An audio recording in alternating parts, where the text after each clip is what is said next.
드라마 최악의 악에서 박준모는 범죄 조직을 소통하기 위해서 그들의 조직에 침투했습니다. 언더커버로 투입된 그는 가짜 신분을 만들었고 정기철을 속이는 데 성공했습니다.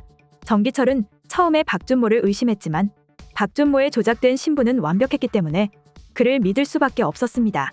하지만 그렇다고 해도 정기철이 박준모를 완전히 믿는 것은 아니었습니다.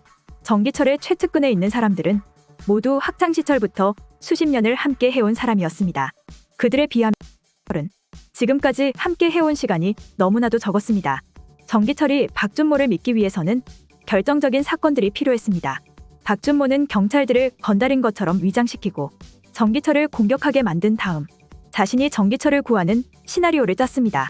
그의 시나리오 덕분에 정기철은 박준모를 완전히 믿게 되었습니다. 정기철은 박준모를 가까이 둘 정도로 두 사람의 신뢰는 쌓이게 되었습니다.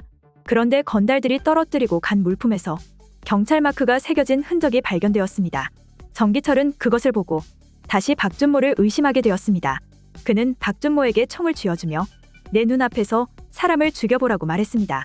진짜 경찰이라면 무슨 일이 있어도 사람을 죽일 수는 없는 일이기 때문에 정기철은 박준모를 테스트한 것입니다. 박준모는 난감한 상황에 처했습니다.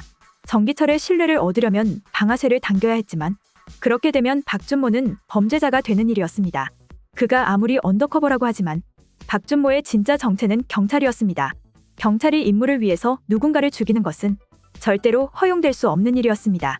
박준모가 방아쇠를 당기지 않는다면 그는 신뢰를 잃을 뿐만 아니라 정기철에 의해서 죽을 수도 있었습니다. 그가 스파이라는 것이 확인된다면 정기철이 박준모를 살려둘 이유는 없는 것이죠. 박준모는 어쩔 수 없는 선택이라고 하며 결국 방아쇠를 당기는 끔찍한 선택을 할 것으로 보입니다. 그는 총을 쏴서 사람을 죽이는 그 시점부터 완전히 다른 사람이 될 것으로 여겨집니다. 진짜 신분은 경찰인 그가 점점 범죄에 물들게 되고 서서히 정기철처럼 잔인한 인간으로 바뀌게 되는 것이죠.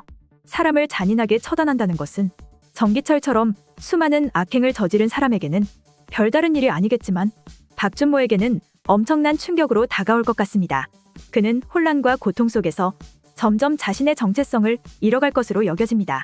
처음에는 경찰이었던 그가 경찰로서의 정체성을 잃어버리고 정기철과 같은 악마가 되는 것이죠.